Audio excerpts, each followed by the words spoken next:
아버님이 요위에 앉아 계시면서 나를 맞이하신다.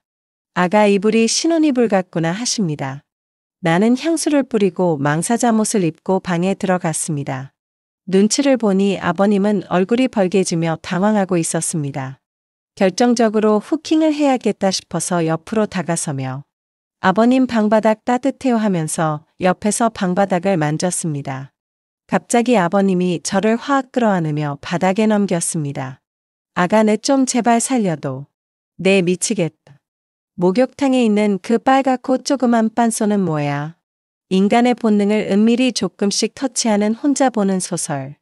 지금 불금 8시 구독 부탁합니다. 오늘 아버님 90에 하늘에 오르다. 그 긴 세월 동안 감사했습니다 아버님.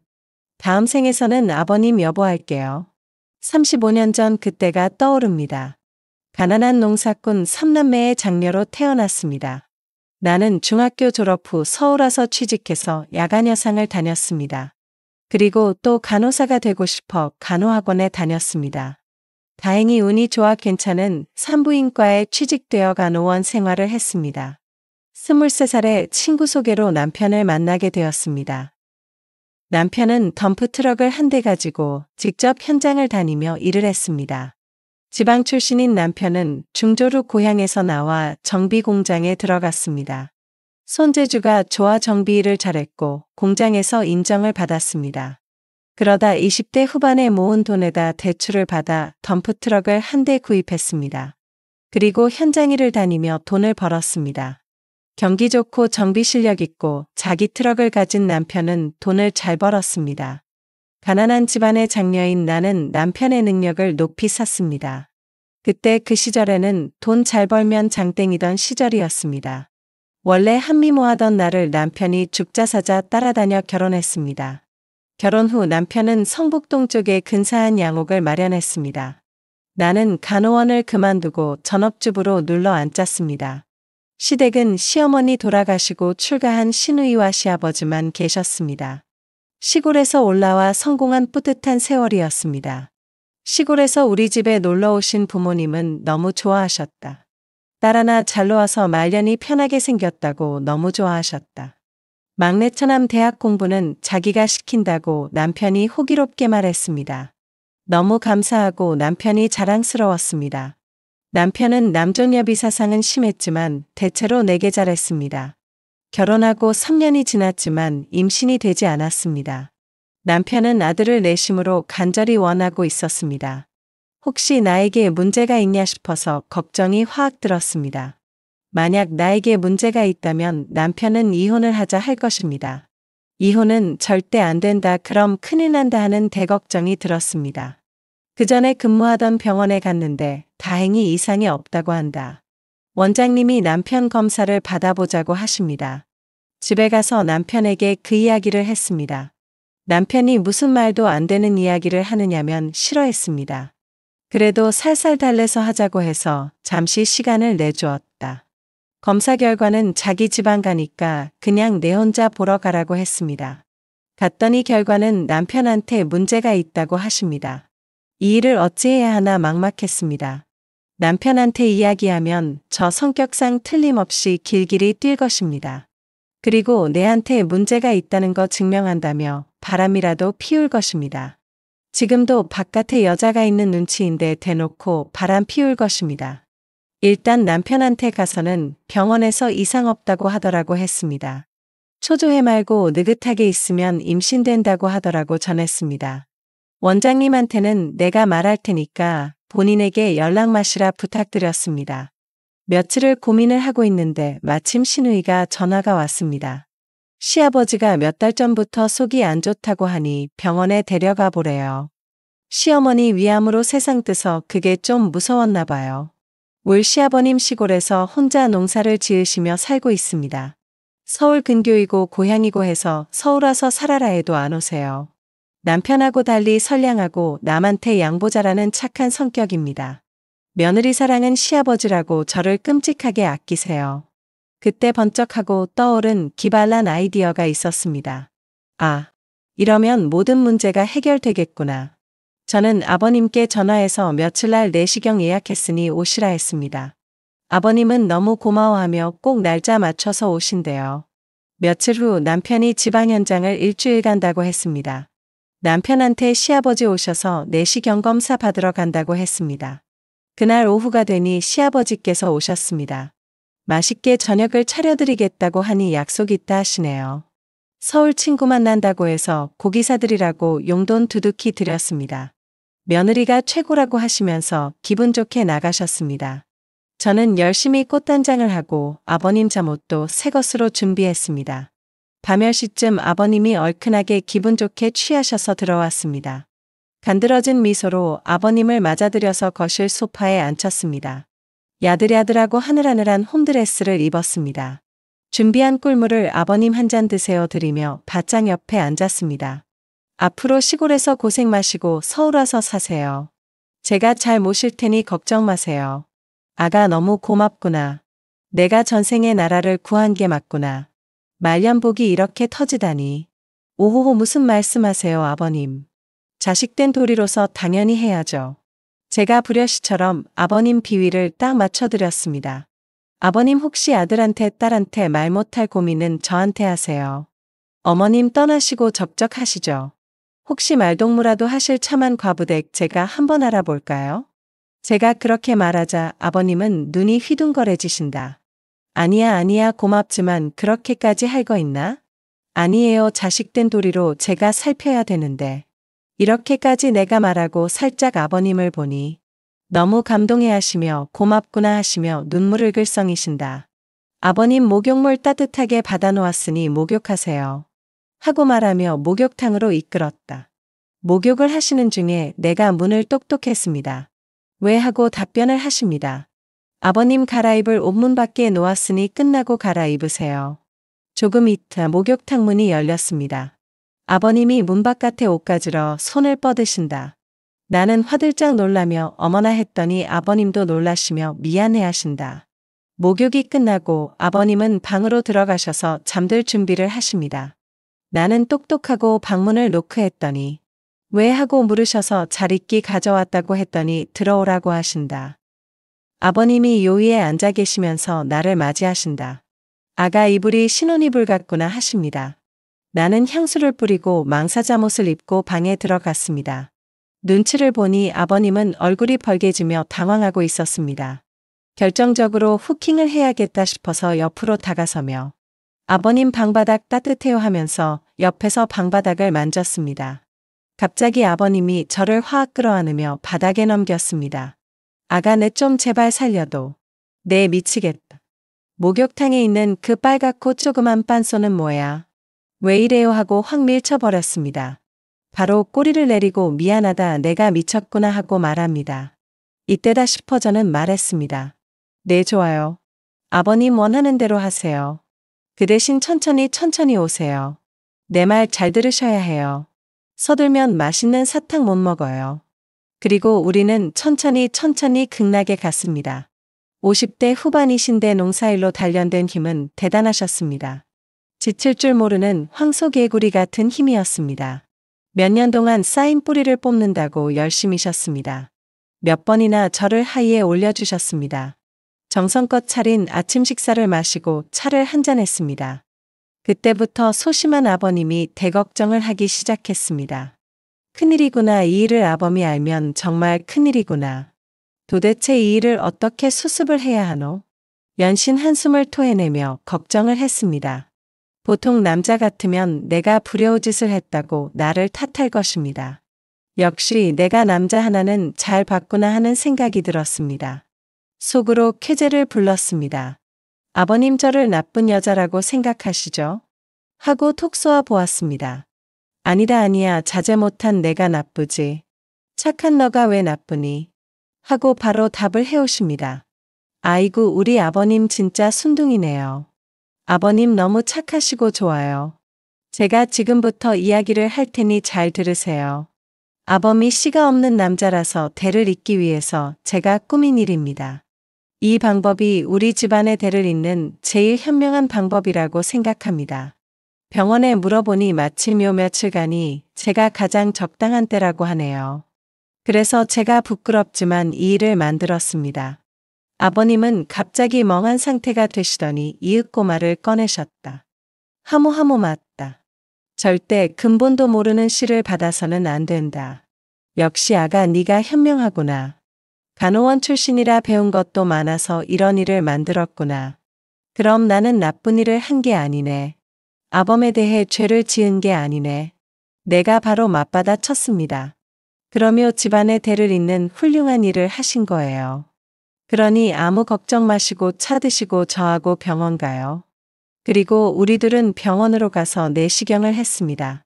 병원에서 위벽이 헐었다고 약주 그만 드시래요. 그리고 위장약 잘 드시면 몇 개월 뒤면 좋아질 거라고 했습니다. 우리들은 기분 좋게 집으로 왔습니다. 집에 와서 제가 아버님 외투를 벗겨드렸습니다. 그리고 아버님 귀에 입을 대고 조용하게 속삭였습니다. 아버님 어서 씨 뿌려주셔야죠. 아버님이 신이 나서 씩씩하게 답을 했습니다. 아 그래 그래 어서 씨를 뿌리자. 이 며칠간 열심히 꽃밭에 씨를 뿌려야지. 농사꾼이 파종기에 당연히 씨를 뿌려야지. 제가 한마디 더 했습니다. 천천히 부드럽게 정성 들여 씨를 뿌려야 합니다. 막 뿌리면 싹이 안 나요. 싹이 안 나면 근본도 모르는 씨가 들어와요. 아버님이 굳은 표정으로 답합니다. 하모하모 정성껏 씨 뿌려야지. 삼신할미한테 꼭 아들 좀 지해달라고 해야지. 우리는 정한수 떠놓고 간절히 빌었습니다. 그리고 탈의를 하고 촉촉히 둘이의 성격을 맞추었습니다. 아무도 없는 집에서 우리만의 잊지 못할 3일을 보냈습니다. 우리들의 정성이 하늘에 닿았습니다. 나는 드디어 임신을 했습니다. 온 가족의 기쁨은 이루 말할 수가 없었습니다. 그리고 나의 소원대로 떡 두꺼비 같은 아들을 낳았습니다. 나는 약속대로 아버님께 참한 과부댁을 한 분 소개했습니다. 아버님은 그분과 재혼해서 편안한 노후를 보냈습니다. 그리고 우리는 다시는 같은 일을 벌이지 않았습니다. 남편은 둘째를 원했지만 될 일은 아니었습니다. 대신 남편을 닮은 아들이 너무 잘 컸습니다. 가난 때문에 학업을 포기했던 남편 소원을 풀어주었습니다. 우리나라 최고대학 법대를 아들은 들어갔습니다. 잘 키운 아들 하나 10자식이 부럽지 않았습니다. 안정된 가정을 바탕으로 남편의 사업은 번창했습니다. 나중에 내재한 대로 부동산에 투자해서 큰 부자가 되었습니다. 아들은 아버지 소원대로 법대를 나와 판사가 되었습니다. 좋은 집안의 여식과 결혼하여 이남일녀의 손주가 생겼습니다. 남편은 손주가 셋이나 생기니 완전 싱글벙글입니다. 우리가 드디어 서울 명문가가 되었다고 남편은 대만족입니다. 저희 친가 쪽도 잘 사는 사위덕을 봐서 모두 서울에 정착했습니다. 동생은 매형장학금으로 대학 나와 대기업 취직해서 잘 살고 있습니다. 그렇게 우리는 좋은 세월을 만나서 편안한 삶을 살았습니다. 아버님과 나는 평생 좋은 관계를 유지했습니다. 항상 나를 존중했고 내 말에 귀를 기울였습니다. 아버님에 대한 고마움은 이루 말할 수가 없습니다.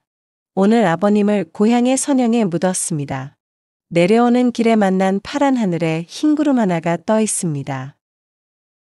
하늘에 대고 조용히 외쳐봅니다. 사랑해요 아버님. 다음 생에서는 아버님 여보할게요. 가난한 농촌에서 장녀로 태어난 제가 살기 위해서 한 짓이었습니다.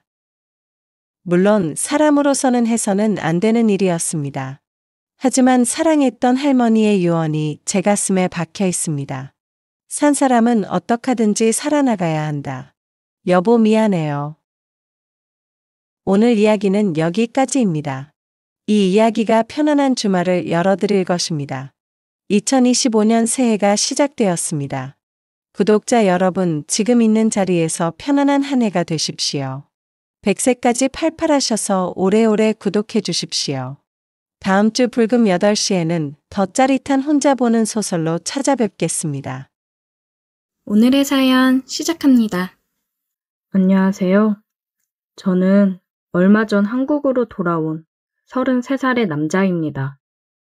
제가 해외지사로 발령이 나서 1년 정도 일을 하고 다시 한국으로 들어왔는데 그때 있었던 일에 대해 이야기를 해볼까 합니다.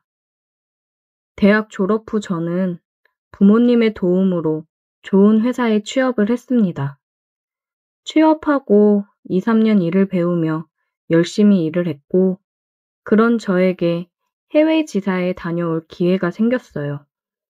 아무래도 좀 더 디테일하고 폭넓게 업무에 대해 배우고 경험할 수 있으니 다녀와 보는 게 어떻겠냐는 부장님 말씀에 저는 일주일 정도 생각을 해보고 답을 드린다고 했습니다. 1년 정도 해외 지사로 나가는 거고 가서 지낼 곳은 회사에서 마련해주는 숙소가 있고 해외 지사에서 일을 하는 1년 동안은 급여도 더 많이 주기 때문에 나쁜 조건은 아니었습니다. 오히려 제게 많은 도움이 되니 좋은 기회였죠.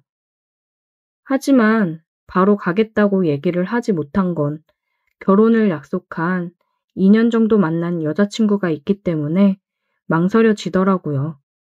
1년이라는 시간 동안 떨어져 있을 생각을 하니 우리 둘 다 그 시간을 견뎌낼 수 있을까 싶었습니다. 물론 사랑하는 마음으로 버틸 수 있겠지만 몸이 멀어지면 마음도 멀어진다잖아요. 그래서 걱정이 되더라고요. 저는 부장님께 얘기를 듣고 저녁에 여자친구를 만나서 얘기를 했습니다. 자기야, 오늘 부장님이 좋은 제안을 해주셨는데 자기랑 상의를 해봐야 될 것 같아서. 좋은 제안? 어떤 건데? 1년 정도 해외 지사 가서 일 배우고 들어오면 어떻겠냐고 하시더라고. 다녀오면 승진도 확실히 될 것 같고 나한테는 좋은 기회인데 1년 동안 자기랑 떨어져 있어야 되니까 자기랑 상의를 해봐야 될 것 같아서. 아, 해외로 1년 동안? 그게 자기한테는 나가는 게 좋은 거지? 어디로 가는데? 아무래도 좋은 기회이긴 하지. 다녀오면 승진도 보장되니까.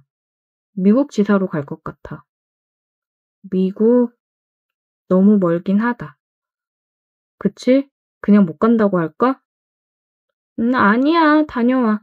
오빠한테 좋은 기회인데 안 가면 안 되지. 나 기다릴 수 있어. 그리고 요즘은 영상통화도 잘 할 수 있잖아. 맨날 통화하면 되지. 이해해줘서 고마워. 나 갔다가 오면 우리 결혼하자. 1년만 고생해줘. 나는 걱정 말고 조심히 다녀와. 음식 입에 안 맞는다고 안 챙겨 먹지 말고. 알겠지? 언제 나가는 거야, 그럼? 내일 부장님한테 얘기 드리고 일정 다시 확인해 봐야 해. 아마 한 달 이내로 나가게 되지 않을까 싶어. 금방이겠네. 그때 동안 우리 데이트 엄청 해야겠다. 저는 떠나기 전까지 여자친구랑 많은 시간을 보냈고 여자친구의 배웅을 받으며 출국을 했습니다. 도착해서부터 여자친구랑 연락을 했고 본격적으로 출근을 하면서 많이 바쁘다 보니 전처럼 연락을 자주 할 수는 없었어요. 일 끝나고 집에서 영상통화를 하고 그랬는데 이것도 시간이 지날수록 뭔가 마음이 힘드니 집 가서는 저도 모르게 그냥 잠들어 버리고 그랬습니다. 타국 생활은 생각했던 것만큼 쉽지 않았어요. 제가 있는 부서에 한국인 동료분이 한 분 더 있었는데 아내가 출산한 지 얼마 안 돼서 매일 집에 일찍 들어가느라 술 한 잔도 같이 할 시간이 없더라고요.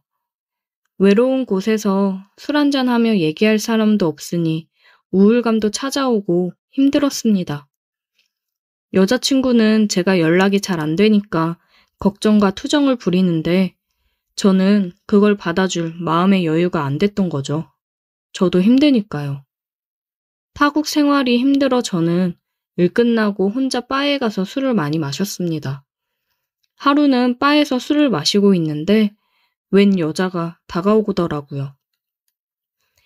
옆에 앉아도 돼요?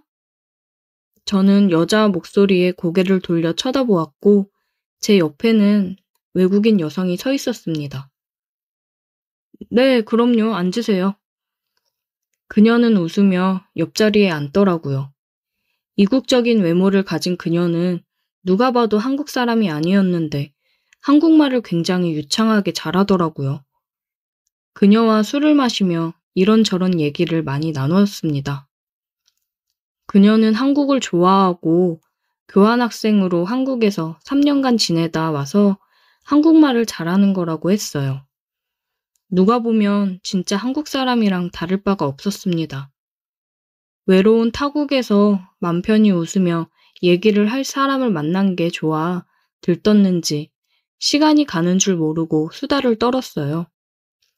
그녀는 정말 유쾌하고 또 화끈하고 매력이 넘치는 여자였습니다. 자기 감정 표현에 있어서도 굉장히 솔직하고 꾸밈이 없었어요. 그녀와는 그날 이후로 매일 만났습니다. 같이 밥도 먹고 술도 마시고 빠른 속도로 친해졌어요. 그녀는 요 며칠 바에서 혼자 술 먹는 저를 보고 생긴 게 너무 자기 취향이라 꼬시고 싶어서 기회를 보고 있었다고 하더라고요. 그러면서 여자친구가 있는지 물어봤는데 저는 여자친구가 있는데 지금 한국에 있다고 했습니다. 그러니 그녀는 그러더라고요. 지금 여기 없으면 괜찮다고. 나는 현수랑 오늘 밤에 같이 있고 싶은데 어때? 셸리야, 우리 집으로 갈래? 그녀의 말에 저는 무조건 오케이였습니다. 외롭고 힘들었던 타국 생활에서 제가 유일하게 맘 편히 재미있게 있을 수 있는 게 그녀의 옆에 있을 때니까요. 우린 만난 지 일주일 만에 뜨겁게 불타올랐습니다. 여자친구는 생각도 안 났어요. 외국인 여자는 처음이었는데 확실히 틀리더라고요. 너무 좋았습니다. 새하얀 피부에 콜라병 몸매, 그녀와 잘 어울리는 금발머리까지 모든 게 완벽했어요. 그녀와 저는 밤새 뜨겁게 사랑을 나눴습니다. 그 이후로 그녀와 함께 지내게 되었어요. 가끔씩 그녀는 제가 여자친구와 영상통화를 하고 있으면 저를 괴롭히며 난처하게 만들곤 했습니다. 귀여운 질투였죠. 영상통화로 여자친구한테 사랑한다고 얘기를 하고 난 후면 저는 그녀의 기분을 풀어주기 위해 어느 때보다 밤에 열심히 그녀의 기분을 풀어주고는 했습니다. 어느 날은 여자친구가 여름 휴가 일주일 정도 쓰고 미국으로 놀러 온다고 하더라고요. 저는 놀라서 어차피 와도 바빠서 못 본다고 조금 있으면 한국 들어가니까 그때 실컷 보면 되지라고 말하고 여자친구를 못 오게 했어요. 여자친구는 그냥 얼굴 보고 같이 있기만 해도 좋으니까 가려고 하는 건데 못 오게 하니까 서운해 하더라고요. 저는 또 그런 여자친구를 달래주며 정말 바쁘고 비행시간도 긴데 괜히 고생이라며 한국 들어갈 때 선물 사갈 테니 조금만 기다리라고 기분을 풀어주었습니다. 시간은 빠르게 흘러 한국으로 돌아갈 날이 다가왔어요. 셀리아는 제가 한국에 돌아가는 걸 굉장히 아쉬워했습니다. 미국에 남아있는 이틀 동안은 온전히 그녀와 시간을 보냈습니다. 하루 종일 우리는 서로를 탐하고 사랑을 나눴어요. 그녀가 그러더라고요. 그냥 여기서 지내면 안 되냐고요. 이대로 보내기 싫다고 하더라고요. 저도 그녀의 말처럼 여기 남아있는 것도 나쁘지 않다고 생각이 들었습니다. 한국으로 돌아가서 해외지사로 정식 발령을 내달라고 할까 오만 가지 생각이 다 들더라고요. 그녀는 제가 한국으로 돌아간다고 하니 자기도 한국 갈 거라며 따라오려고 했습니다. 그런 그녀를 달래며 마지막 밤을 보냈어요. 그녀의 배웅으로 저는 한국으로 출국을 했고 여자친구의 환영을 받으며 한국으로 입국했습니다. 저를 보자마자 껴안으며 우는 여자친구를 보니 참 애틋하면서도 마음이 찡했어요. 이제 한국으로 돌아온 저는 다시 정신을 차리고 여자친구한테 집중하며 결혼 준비를 해야 되는데 자꾸만 셀리아가 생각이 나서 괴롭습니다. 셀리아와 아직 연락을 주고받고 있어요. 언제든 제가 원한다면 한국으로 들어올 거라고 하더라고요. 아니면 저보고 미국으로 다시 오라고 얘기를 하고는 있는데 어떤 선택을 해야 될지 아직까지도 너무 고민이 됩니다. 정말 미국에서 그녀와 함께했던 1년 정도의 시간은 저에게 큰 행복이었거든요. 그리고 그녀와의 뜨거운 밤을 절대 잊지 못합니다. 그래서 다시 그녀의 품에 달려가고 싶은 마음이 굴뚝 같아요. 제가 어떤 선택을 하는 게 현명한 걸까요? 오늘의 사연 여기까지입니다. 오늘도 들어주셔서 감사해요. 구독, 좋아요, 알림 설정 부탁드려요.